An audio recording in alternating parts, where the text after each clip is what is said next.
doctor Benji Espinosa. Benji, ¿qué tal? Buenos días. Chema, como siempre te digo, muy buenos días. Gracias por venir. Un placer. El tema del día es la elección del defensor del pueblo. Omar Tejay, que ha estado hace minutos acá, considera el personaje que ha sido elegido como defensor del pueblo absolutamente impresentable. Y ojalá cree él que pudiese prosperar las mociones de reconsideración. Yo lo veo difícil, pero en fin.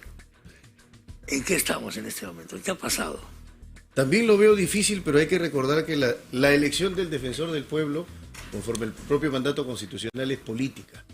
Lo que dice la Constitución en el 165 es que 2/3 del número legal del cuerpo congresal elige al defensor del pueblo. Y ese mismo Congreso que lo elige, lo remueve. La elección es política y cuentan los votos. Lamentablemente, parece ser no las razones.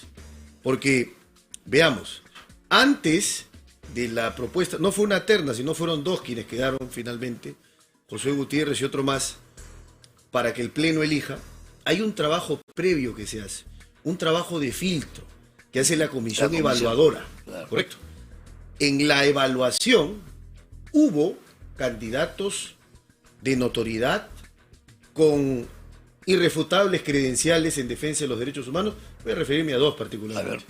A la doctora Delia Muñoz, correcto, que fue procuradora supranacional de derechos humanos, para que nos entienda la audiencia, es decir, era la abogada del Estado que iba a defender al Estado cuando habían denuncias ante la Comisión Interamericana de Derechos Humanos en Washington, D.C., o ante la Corte Interamericana en San José de Costa Rica. O sea, la abogada del Estado en esos casos.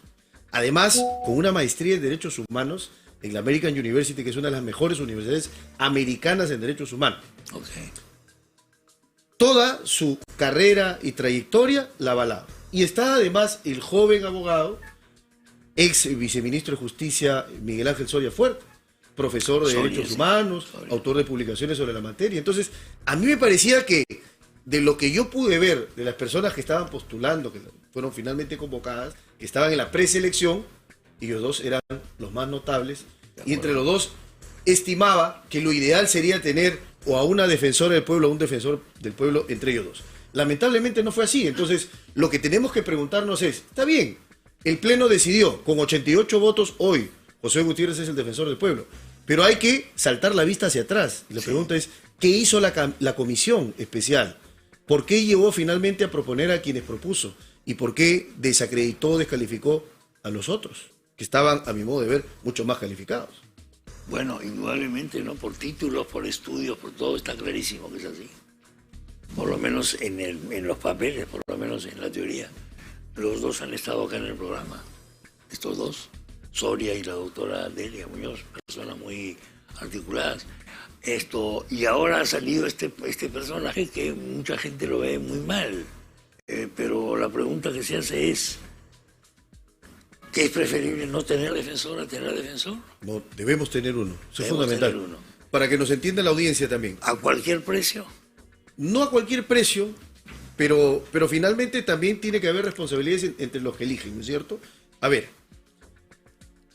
la figura de la Defensoría del Pueblo, que nació con un término medio extraño, ¿no es cierto? Ombudsman, ¿no? Sí. Que es un extranjerismo, un barbarismo se diría, básicamente nace con una misión muy sencilla de entender. ¿Quién es el defensor del pueblo? El que defiende tus derechos, mis derechos, el derecho de todos, de las personas, de las comunidades, de las colectividades. En otros países tienen una presencia fundamental. Hoy debería estar la Defensoría del Pueblo en Chancay. Ajá, correctamente. Con los ciudadanos, con los pobladores afectados. Correctamente. Preguntándose qué pasó, los términos del contrato, quiénes son los responsables, cuáles eran las cláusulas, por qué ha pasado lo que ha pasado. Y ha pasado hoy. Imagínate. ¿Y qué puede pasar más adelante? Y hay que tomar medidas. Y hay que establecer responsabilidades. Y hay que reparar los daños. La Defensoría del Pueblo, según la Constitución, es tan importante que tiene iniciativa legislativa, que tiene coordinaciones con el Congreso. El Congreso lo evalúa, se supone que tiene que evaluarlo permanentemente. Obligatoriamente tiene que presentar un informe de sus acciones al año, pero puede hacerlo cada vez que el Congreso lo permita o se lo pida. Pero la Defensoría del Pueblo es fundamental, articula para establecer si todos los agentes de la administración estatal cumplen con prestar los servicios y satisfacer las necesidades de la población. O Su papel, por supuesto, no se entiende bien porque creo que hace muchísimo tiempo la Defensoría del Pueblo no está a la altura de las circunstancias. ¿Por qué debería estar en Chancay la Defensoría del Pueblo en este momento? Porque hay graves daños. ¿Y qué debería estar haciendo con la población? ¿Qué debería estar haciendo? Por ejemplo, empezando a realizar denuncias ante la Fiscalía. Okay. Porque la Defensoría del Pueblo está compuesto en gran parte por abogados que conocen la ley. Está redactando las denuncias, haciéndole firmar a los denunciantes. Está redactando demandas civiles para que se reparen los daños. Estar de cabeza preguntando directamente con los agentes, tanto del sector privado como del Estado, que son responsables en relación a esta situación en específico. Entonces, son los interlocutores, o sea, tienen el conocimiento, tienen la formación y deben ser los representantes del pueblo, de los ciudadanos afectados, para revisar si el poder público se está ejerciendo bien y si los agentes privados están cumpliendo con sus obligaciones o no. Esa es la finalidad. Hay películas que te demuestran cosas como esta. En Estados Unidos es muy común. Ejemplo, voy a poner una caricatura de ejemplo. Voy caminando por una vereda, me resbalo y me caigo. Y a la media cuadra sale un señor que es un abogado especialista en acciones civiles, en civil action que le llaman ellos. Me dice, toma mi tarjeta. Yo le saco $1.000.000 de este municipio insensible que no ha reparado la vereda. Y no te cobro nada. Voy a un porcentaje. Sí, tengo éxito. ¿Tenemos algo similar en el Perú? No, lamentablemente de esa manera y con esa magnitud. En Estados Unidos sorprende además, Chema, tú prendes un canal, estás viendo un partido de la NBA y en el entretiempo te sale la imagen de un abogado que dice, contrátame. No me pagas nada si no gano tu caso. Y los abogados ganan ahí honorario de éxito. El honorario de éxito no honorario de trabajo, es contra resultado. Y por supuesto que tienen éxito por una razón muy sencilla. Porque allí hay todo un sistema en donde quien hace malas cosas la paga. O sea, hay un sistema de responsabilidad. Si yo incumplo con mis obligaciones y como consecuencia de esa violación a mis obligaciones te genero un daño, estoy obligado a repararlo. Acá en el Perú, la gente entra presa, la gente pierde sus piernas, la gente muere y no le dan ni un sol. Entonces, ¿cuál es el mensaje? Tu vida no vale nada, tu vivienda no vale nada, tus derechos no valen nada. Tenemos que empezar a reivindicar los derechos, eso es fundamental. Y el papel, el rol del defensor del pueblo en ese aspecto es fundamental. Mira, yo no soy de los que consideran que la crítica debe enfilarse hacia una persona porque defendió a Mengano o Sutano. No, claro, si fue abogado de Cerrón, pues no pudo haber sido abogado de otras personas. Pero eso no es una crítica válida. Porque si no vamos a empezar a criticar a los médicos por sus pacientes o a los periodistas por sus entrevistados. Y eso es una locura, che. Exactamente. No, ese no es el problema. El problema es que había gente más calificada que Josué Gutiérrez, que sabía más que Josué Gutiérrez, que estaba preparado en el tema de la defensa de derechos y no ha sido elegido. Ese es el drama que tenemos hoy. Entonces no estamos eligiendo calidad. No. Son los votos sin razones. Claro, hay un super pacto político, una super convivencia fuji-cerronista. Fuerza Popular y Perú Libre, como dicen algunos. A mi modo de ver es eso. Veamos los votos. Creo que los votos son bastante elocuentes, ¿no es cierto? Porque sin los votos hoy Josué Gutiérrez, del ala que proviene, del sector que proviene, no sería hoy defensor del pueblo. No sería, sin duda alguna. Hoy día parece que se va a ventilar también lo que los periodistas llamamos ley mordaza. Es un aspecto importante. ¿Cómo es eso? Es un aspecto importante. Yo hace muchísimo tiempo soy un convencido de que debemos hacer docencia con la audiencia y que se nos entienda. Las libertades de expresión e información son fundamentales. Yo, que fui blanco de duras críticas en el tiempo que defendía al expresidente Castillo, siempre dije, yo no firmo ninguna querella contra un periodista y nunca la firmé y jamás la insinué y jamás la recomendé, porque no es así. Yo prefiero los excesos de la prensa que una prensa silenciosa, callada, ominosa o maniatada. Eso es mucho mejor. Correcto. Entonces, hubo tiempo, porque acá hay que hacer un poco de historia también. Hubo un tiempo en el que un abogado que era brillante, llamado El Tribuno, don Javier Vallerriestra, presentó un proyecto interesante de despenalización de los delitos contra el honor, para que se discute en la vía civil. Entonces, si es que yo cometo, ¿no es cierto?, utilizando el micrófono, afecto honras y dignidades, porque eso pasa también, hay malos Claro que periodistas, pasa, por supuesto. Entonces, ellos deben pagar. Y una indemnización es mejor a meterlos presos. Y en realidad, si hablamos de efectividad, es mejor. ¿No es cierto? Entonces, si tú manchas la honra de alguien, afectas la dignidad de otra persona, bueno, te quedarán sin casa porque te embargarán y a la próxima ya no lo vas a hacer. Pero las penas son simbólicas en el Perú. Salvo el caso de Magali Medina, un periodista en la selva, nadie ha ido preso por eso. Entonces, es un derecho penal simbólico. Existe la injuria. ¿Qué cosa es la injuria? Yo te ofendo, pero sin que nadie se entere. Claro. Existe la difamación. ¿Qué cosa es la difamación? Yo te ofendo, pero públicamente, o se difunde la comunicación. Existe la calumnia, claro, que es atribuirte falsamente el delito. Claro. 130, 131, 132 del Código Penal. Esos son los delitos. Sí, la pregunta es penas simbólicas. Claro. Ahora, de todas maneras es importante esto porque mucha gente piensa que el periodista hace lo que le da la gana, que no tiene ningún control, etcétera. Pero para comenzar, a veces hay una autocensura porque tenemos que regularnos para no incurrir en esto. La autorregulación es fundamental. Es fundamental. No, entonces, ahora, si te van a poner una pena por encima, ya lo piensas dos veces. Entonces crea un clima innecesariamente hostil contra la prensa. Yo coincido en eso de que la prensa puede ser mala, pero peor es que no exista. Sí, por supuesto. No. Para mí, yo creo que la reflexión acá es, hay que entender que finalmente lo que se escriba, Chema, lo que se apruebe, puede tener luego consecuencias funestas. Por supuesto que entiendo también la indignación de las personas, porque no hay que mirar solo para un lado como con ojo de pirata, hay que mirar para ambos lados. Se entiende la indignación porque han habido demasiadas noticias falsas, demasiada ligereza para opinar, demasiada ligereza para calificar a una persona. Tú no puedes decir corrupto a una persona si no hay una condena. Yo sé que no es tu caso, pero te digo que hay malos agentes de información que lo han hecho. Entonces, claro, la gente está harta, está cansada, y entonces dicen, acá juegan con el honor como si el honor no significara nada, como si no valiera nada. Pero la respuesta no son los barrotes. El derecho penal no es la solución. De un tiempo a esta parte creemos que el derecho penal es el sanalotodo, que va a resolver todos nuestros problemas. Entonces, mientras tengamos un código penal de 2000 páginas, vamos a hacer un mejor Perú. Eso no es así, Chema. Eso no es así.